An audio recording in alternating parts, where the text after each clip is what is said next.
Today's message is one of these that isn't just for game developers, also isn't even about the book or other material I'm working on. This is just life. This is everybody. This is don't screw this up and you'll live a better life. And the message today is to go out of your way to make other people look good.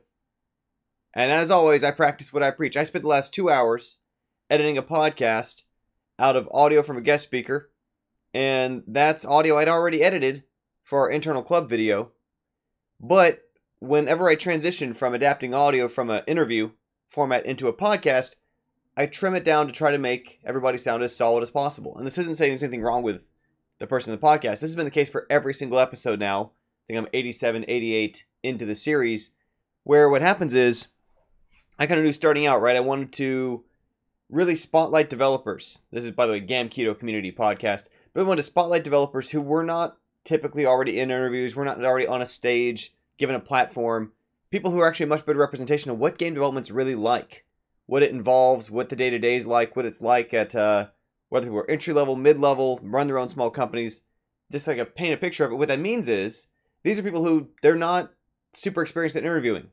They're not stage speakers necessarily, or if they are, they're kind of maybe had kind of a handful of these kind of opportunities, but they still have lots of likes and ums. They often have uncomfortable pauses or will have some meandering thoughts and things that, again, it's not any of their faults. This is just that when you see someone on a late night talk show sitting on a sofa talking to, I'm going to sound old, Dave Letterman, Conan O'Brien, one of these kind of characters, Jay Leno. Okay, I realize none of these people probably work anymore. But anyway, Craig something, I don't know.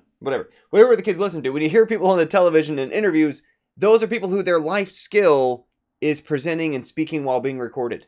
And other people, when you tell them to record it, it binds them up. It slows them down a little bit. And suddenly, someone who's a perfectly articulate, smart, capable, experienced person in person can kind of bind up, tie up a little bit. So where this is all going, all that effort I put into the podcasts are about polishing it up to help people sound as good as they can.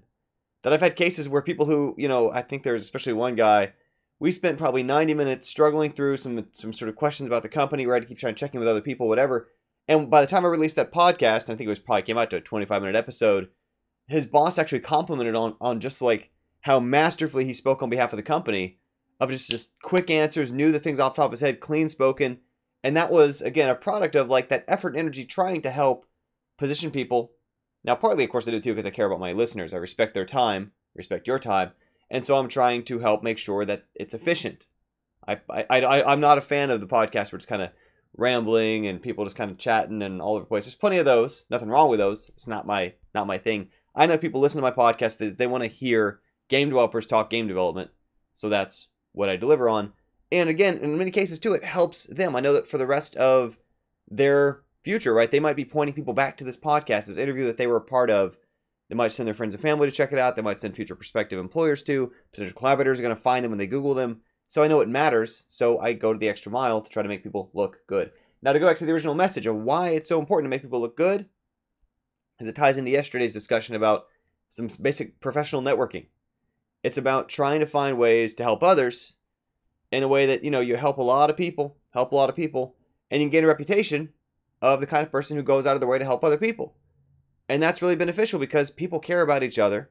And when they're trying to figure out who to make an introduction to, when they're trying to figure out whether or not they can trust you with new contact information, they know you're the kind of person who goes out of your way to help people look good. You're the kind of person who goes out of your way to try to help form opportunities, create opportunities for people. I mean, I spoke about one yesterday that was just sort of a random little connection to somebody to a meetup, but that is probably 3 or 4 times last week alone that I was connecting people who, again, I don't directly benefit from, but I've built up this network through my whole life, literally 2 decades of building games, and that's something I try to use to help people out.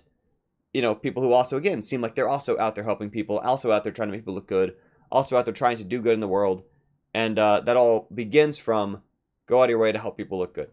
And so even again, I want to kind of build on this one last point from yesterday's chat about professional networking. When you meet people who are less experienced, if you meet people who are not in a strong position yet, there's 2 ways you can approach this situation. One is to think, they can't help me, and that's it. The second is to ask yourself, can I help them? And suddenly, everyone in the world is going to fall into one of those 2 categories, regardless of the subject.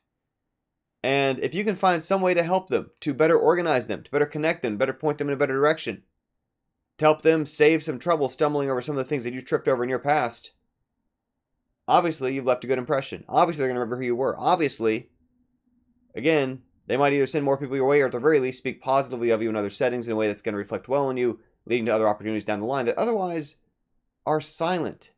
Right? These are things that if you're doing them wrong, you don't even get the feedback from life except that just nothing seems to work. Except that nothing's going on. So anyway, that's it for the day. Go out of your way to help people, help make people look good. That's it. Thanks so much for listening. I'll have another video for you tomorrow. Bye for now.